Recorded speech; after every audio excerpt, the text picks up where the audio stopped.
नमस्कार साथियों, स्वागत है आपका। आज हम बात करेंगे शाला प्रबंधन समिति यानी कि एसएमसी गठन 2025 के बारे में। इस वीडियो में मैं आपको चरणबद्ध तरीके से बताऊंगी कि इसमें क्या-क्या प्रावधान है और हमें कौन-कौन से कार्य करने हैं। सबसे पहले राज्य शिक्षा केंद्र का यह आदेश देखें जो 18 अगस्त को जारी किया गया है। आदेश समस्त जिला कलेक्टर मध्य प्रदेश के नाम जारी हुआ है। आदेश का विषय शाला प्रबंधन समिति के गठन किए जाने संबंधित है।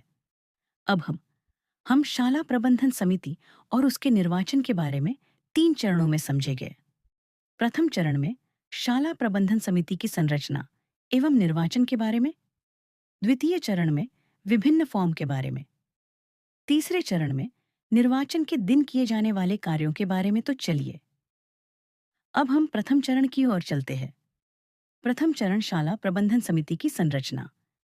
प्रत्येक शाला में शाला प्रबंधन समिति के 18 सदस्य होंगे, जिसमें 14 सदस्य अभिभावक होंगे, 2 सदस्य स्थानीय प्राधिकारी के निर्वाचित प्रतिनिधि होंगे, 2 सदस्य शाला से होंगे, एक प्रधानाध्यापक और एक महिला शिक्षक। समिति में 50% महिलाएं होगी। समिति में एक अध्यक्ष और एक उपाध्यक्ष होगा। इनका निर्वाचन समिति के निर्वाचित पालकों में से किया जाएगा। अध्यक्ष व उपाध्यक्ष में से कोई एक महिला होगी। एक और जरूरी बात है, इन सदस्यों में वंचित समूह और कमजोर वर्ग के अभिभावकों का प्रतिनिधित्व कुल नामांकन में उनके प्रतिशत के अनुपात में होगा। अभिभावक व पालक सदस्यों का चुनाव लॉटरी के द्वारा होगा। लॉटरी में सम्मिलित पालकों के बच्चों द्वारा एप्स ग्रेड अर्जित किए हो। अगर एप्स ग्रेड अर्जित बच्चों की संख्या कम हो तो उससे कम ग्रेड वाले बच्चों के अभिभावकों को ले सकते हो। वंचित व कमजोर वर्ग में आने वाले परिवार निम्न होंगे। वंचित समूह में आएंगे: 1. अनुसूचित जाति, अनुसूचित जनजाति, वन भूमि के पट्टाधारी परिवार। 4. विमुक्त जाति, निःशक्त बच्चे, मेडिकल बोर्ड से जारी प्रमाण पत्र अनुसार। 6. एचआईवी ग्रस्त या प्रभावित बच्चे। अब कमजोर वर्ग में आने वाले परिवार: बीटेटपी कुरेल कार्ड अंत्योदय कार्ड धारी, अनाथ बच्चे। अब हम अपने दूसरे चरण की ओर बढ़ते हैं। द्वितीय चरण में विभिन्न फॉर्म, इसमें कुल मिलकर 14 फॉर्म है। शाला स्तर पर 11 फॉर्म काम में आएंगे। तो चलिए अब एक एक कर फॉर्म के बारे में चर्चा करते हैं। आदेश में परिशिष्ट क्रमांक 2 में अंकित शाला स्तर पर काम में आने वाला फॉर्म नंबर 1। यह फॉर्म शाला प्रबंधन समिति की बैठक की सूचना का है। यह सूचना समस्त पालकों को दी जाएगी और एक प्रति विद्यालय रिकॉर्ड में संधारित करनी है। दूसरा फॉर्म में शाला प्रबंधन समिति में निर्वाचित माता पिता व अभिभावकों को सूचना करनी है।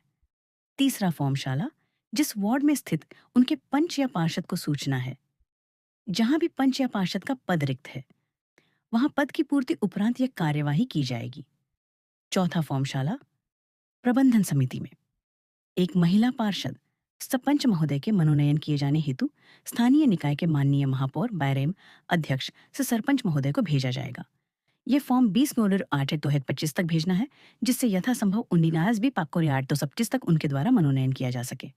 पांचवा फॉर्म स्थानीय निकाय के माननीय महापौर अमान्य अध्यक्ष आमाल्या सरपंच महोदय द्वारा शाला प्रबंधन समिति में एक महिला पार्षद वर्मा पंच महोदया का मनोनीत पत्र होगा। छठा फॉर्म शाला की वरिष्ठतम महिला शिक्षक को लिखा जाएगा कि वह शाला प्रबंधन समिति की सदस्य होगी। सातवां फॉर्म शाला प्रबंधन समिति के अध्यक्ष के उम्मीदवारी का होगा। आठवां फॉर्म शाला प्रबंधन समिति के निर्वाचित अध्यक्ष का घोषणा पत्र है। नौवां फॉर्म शाला प्रबंधन समिति के उपाध्यक्ष के उम्मीदवारी का होगा। 10वां फॉर्म शाला प्रबंधन समिति के निर्वाचित उपाध्यक्ष का घोषणा पत्र है।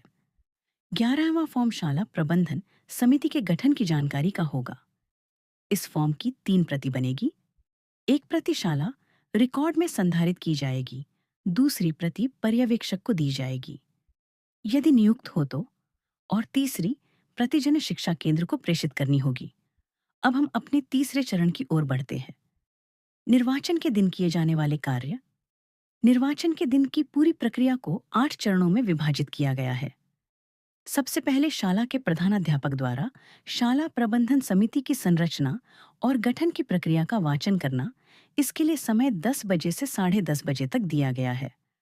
उसके बाद वंचित समूह और कमजोर वर्ग के बच्चों के नामांकन अनुपात में पालकों अभिभावकों की सदस्य संख्या की गणना कर शाला के नोटिस बोर्ड पर प्रदर्शित करना।